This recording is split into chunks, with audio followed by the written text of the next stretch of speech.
بسم اللہ الرحمن الرحیم۔ تو بار بار آپ سے عرض کرتا ہوں کیونکہ اتنے ڈپریشن کے مریض آ رہے ہیں ہمارے پاس پورا ہفتہ، tension depression stress, tension depression stress, یہی لفظ سن سن کے بیزار ہو گئے ہیں۔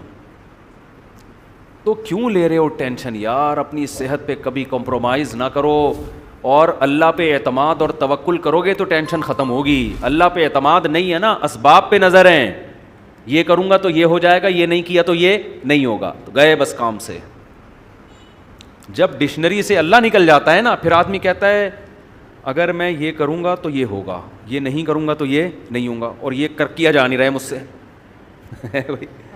یعنی وہ کہتا ہے اگر میں پڑھوں گا تو عزت ملے گی، پیسہ ملے گا، نہیں پڑھوں گا تو نہ عزت ملے گی نہ پیسہ ملے گا، تو چلو پڑھ لو۔ اب پڑھنے کے لیے بیٹھا ہی نہیں جا رہا، اس سے پڑھائی کے لیے بیٹھا ہے تو کتاب نہیں پڑھی جا رہی، پڑھ رہے تو سمجھ میں نہیں آ رہی، کسی ٹیچر کو رکھوایا وہ بھی نہیں سمجھا پا رہا، 6 دفعہ سمجھا رہا ہے تو بھی سمجھ میں نہیں۔ ہر آدمی کا مینٹل لیول ایک جیسا تھوڑی ہوتا ہے۔ پھر آدمی کہتا ہے کیا عذاب میں پھنس گیا یار میں، پھر الٹے خیالات، ابے میرا وہ فلاں دوست تو پڑھ لیا تو امریکہ چلا گیا، تو بیٹا گٹر کے ڈھکن صاف کرے گا بیٹھ کے اپنا فیوچر تو دیکھ لے۔ میں نے اپنی زندگی میں اس طرح لوگوں کو اپنے سامنے پاگل ہوتے ہوئے دیکھا ہے۔ ہمارے محلے میں ایک نوجوان تھا، پڑھ نہیں سکا، وہ ڈپریشن سے پاگل ہو گیا، اتنا پاگل ہو گیا کہ جو بالکل پاگل نہیں ہوتے، بال کھول کے گھوم رہے ہوتے ہیں، یہ والا پاگل، کبھی ٹریفک پولیس والا بنا ہوتا تھا، وہ حقیقت ہے، جیسے پاگل والی حرکتیں ہوتی ہیں۔ ایک دن کیا ہوا، مین روڈ بلاک کر دیا اینٹوں سے، اور ٹریفک پولیس والا بنا ہوا ہے، گاڑیوں کو یوں کر کے روک رہا ہے، ایسے ایسے کر رہا ہے، چلو عجیب یعنی بالکل ہی قابل ترس ہو گیا وہ۔ ہوا کیا، پڑھنے کی اس کی چاہت تھی لیکن پڑھ نہیں سکتا۔ تو یہ بہت سے لوگوں میں کوئی ترقی کرنا چاہتے ہیں، ہو ہی نہیں پاتی ترقی۔ تو آپ کا کام کیا ہے؟ سب سے پہلے اپنی کھوپڑی کو ٹینشن سے آزاد۔ اس کے 2 موٹے اصول ہیں، ویسے تو اس پر میرے مستقل آپ کو بیانات ملیں گے، آڈیو بیان ہے، یوٹیوب پہ آپ سرچ کریں، ڈپریشن کا علاج، ٹینشن کا علاج، یہ سرچ کریں۔ لیکن اس کے علاوہ 2 چیزیں ہلکی پھلکی۔ ایک تو یہ سمجھ لو دنیا مسافر خانہ ہے۔ مسافر خانے کا مطلب یہاں ٹینشن ختم کرنے کی کوشش ہی نہیں کرنی ہے، اس کی کوشش کرو گے نا بہت زیادہ تو یہ بڑھے گی، کم نہیں ہوگی۔ جیسے وسوسہ ایسی چیز ہے، جتنا دماغ سے نکالو گے اتنا ہی دماغ میں گھسے گا۔ اگر آپ واش روم میں بیٹھ گئے، پیشاب کرنے کے بعد آپ نے کہا قطرہ آنا جب بند ہوگا تو میں اٹھوں گا، قیامت آ جائے گی آپ کا قطرہ آنا بند نہیں ہوگا۔ سمجھ رہے ہو نا جو وہمی ہوتے ہیں نا ان کے ساتھ ایسا ہی ہوتا ہے، وہ بیٹھے رہتے ہیں، چکر آنا شروع ہو جاتے ہیں، قطرہ بند نہیں ہوگا ان کو۔ کیوں؟ آپ کے پیشاب کا آپ کے مائنڈ سے، دماغ سے تعلق ہے، کیونکہ آپ کی توجہ وہاں ہے۔ جب وہاں توجہ، یہ جو ہمارا قضائے حاجت کا جو سسٹم ہے نا، پیشاب اور قضاء، اس کا ہمارے دماغ سے بہت گہرا تعلق ہے، تبھی تو ایک دم جیسی خوف ہوتا ہے فوراً قبض کھل جاتا ہے آدمی کا۔ کسی کو بہت زبردست قبض ہو نا، ٹوٹ نہ رہا ہو، رات کے اندھیرے میں چڑیل بن کے ڈرائیں اس کو، فوراً واش روم بھاگے گا وہ، پرانے سے پرانے قبض کا بہترین علاج ہے یہ حقیقت۔ تو جب آپ واش روم میں بیٹھے ہوئے اور توجہ ساری آپ کی پیشاب کی طرف ہے، سوال ہی پیدا نہیں ہوتا کہ وہ رک جائے، بیٹھے رہو۔ اس کا علاج ہے کہ تھوڑی دیر بیٹھو، جب خیال ہونے لگے کہ یار اب بند ہو گیا ہوگا، استنجا کرو، پتلی گلی سے نکل لو، ٹھیک ہے نا۔ تو کدھر سے کدھر کھچڑی پک رہی ہے، آج بیان میں شروع سے ہی کھچڑی پکنا شروع ہو گئی ہے۔ تو میں اصل بات یہ کہہ رہا تھا کہ ٹینشن سے بچنا ہے نا، کیونکہ بہت زیادہ لوگ ہیں پریشانی میں۔ تو ہاں، میں یہ عرض کر رہا تھا کہ خیالات کو جب آپ نکالو گے تو خیال دماغ سے نکلے گا نہیں، وہ اور آئے گا۔ جو وسوسے کے مریض ہوتے ہیں نا، کہتے ہیں غلط خیالات آتے ہیں، تو ان کو ہم کبھی بھی نہیں کہتے کہ ان خیالات کو نکالو، وہی نکالو گے تو وہ اور آئیں گے۔ دماغ کو ہٹانے کا طریقہ یہ ہے کہ ہٹانے کی کوشش ہی نہ کرو، جو آ رہے ہیں آنے دو، اپنے آپ کو بزی کر لو بس۔ یہ نہیں کرو کہ یہ نہیں آئے۔ وہ میں بہت دفعہ ایک تعویذ والا قصہ سنا چکا ہوں، ایک اور دفعہ سنا دیتا ہوں، آج نئے لوگ زیادہ لگ رہے ہیں، اس سے یہ بات سمجھ میں آئے گی۔ ایک پیر صاحب نے کسی کو تعویذ دیا، لاکھوں روپے لے لیے اور کہا کہ یہ تمہارا تعویذ اس وقت کام آئے گا جب تم یہ تعویذ کو لے کے جب گھر میں داخل ہو تو تمہارے دماغ میں کالے کتے کا تصور نہیں ہونا چاہیے۔ اب کس پاگل کے دماغ میں کالا کتا ہوتا ہے گھر میں داخل ہوتے ہوئے یار کھوپڑی میں خام خام میں اس میں کالا کتا ڈال دی. اب اس نے کہا لاکھوں روپے کا تعویذ نہ برباد ہو جائے تو کالا کتا دماغ سے نکالو, ورنہ لاکھوں روپے کا تعویذ کیا ہو جائے گا, برباد. اب یہ تعویذ گھر میں لے کے گھر کو چلا ہے اور کہہ رہا ہے یار کالا کتا دماغ میں نا, یار یہ دماغ میں تو کالا کتا آ رہا ہے, اس کو نکالو کالے کتے کو, نکالو نکالو نکالو, نہیں نکلا. یہاں تک کہ گھر کے قریب پہنچ گیا, اب تو اور آ رہا ہے, ابے نکل دماغ سے, نہیں نکل رہا. کتوں کی پوری فوج گھس گئی اس کے دماغ میں نا, اور آ بھی کالے ہی رہے ہیں.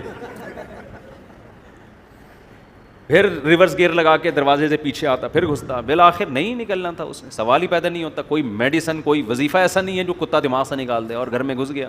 تعویذ نے تو ویسے بھی اثر نہیں کرنا تھا, وہ پیر صاحب کو پیسے کمانے کا موقع مل گیا. تو یاد رکھو بالکل دنیا کی مثال ایسی ہے, جو دنیا میں سکون کا متلاشی ہوتا ہے نا, کہ بس مجھے سکون چاہیے, مجھے سکون چاہیے, میری سٹریس ختم ہو جائے, میری ٹینشن ختم ہو جائے, اس کی ٹینشن کبھی ختم نہیں ہوتی. اس کو اگنور کر دو. اللہ نے میرے ذمے جو کام لگایا ہے میں اس میں لگ جاؤں گا, بس ختم. ٹینشن ہوتی ہے نہیں ہوتی ہے میرا ہیڈ ایک نہیں ہے. وہ پریشانی میں خوش ہے تو میں پریشان خوش ہوں.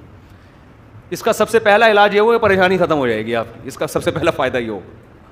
سمجھتے ہو کہ نہیں سمجھتے؟ یعنی ٹینشن ختم کرنے کی ٹینشن بھی چھوڑ دو. ہم اس کے مکلف ہیں جو ہمارے بس میں ہیں. اس کی مثال, ہمیں شریعت نے صحت کے اسباب کا حکم دیا کہ آپ ایسی چیزیں نہ کھاؤ جس سے صحت خراب ہوتی ہے, آپ لائف اسٹائل ایسا رکھو جس سے صحت بنتی ہے. اسباب اختیار کرو, نتیجہ کس کے ہاتھ میں ہے؟ اللہ کے. بہت سے لوگ بہت کچھ کر کے بھی کینسر مر جاتے ہیں, اور بہت سے بد پرہیزی کر کے بھی 100 سال زندہ رہتے ہیں. تو ہم مکلف ہیں اس کام کے جو ہمارے ذمے قدرت نے لگایا ہے. اگر ایک آدمی صحت کی فکر کرتا ہے اتنی جتنی شریعت نے کہا ہے, یہ احتیاط کرو, ہمارے نبی کی جو غذائیں تھیں سادہ غذائیں تھیں, محنت تھی, وقت پہ سونا, وقت پہ اٹھنا, یہ ساری چیزیں مینیج کر کے ایک آدمی چل رہا ہے, لیکن اس کی یہ ساری محنت برباد ہو جائے گی اگر وہ اس کے رزلٹ کو اپنے اوپر مسلط کر لے. سمجھ رہے ہیں نا؟ اگر وہ یہ ٹینشن لینا شروع کر دے نا کہ اس کا رزلٹ نکل رہا ہے, صحت میری بننی ہے لازمی, تو یہی چیز اس کی صحت کے خراب کرنے کا, کیونکہ صحت کے لیے سب سے پہلے ضروری ہے بے فکری ہو, ٹینشن نہ ہو. اسٹریس اور ٹینشن سے تو آدمی کا بیڑا غرق ہو جاتا. میں نے دیکھا ہے کچھ لوگ صحت کو مسلط کر لیتے ہیں, ہائی یہ نہ ہو جائے, ہائی یوں نہ ہو جائے, ہائی یوں نہ ہو جائے, بھائی یہ بھی نہ, چھوئی موئی بن گئے.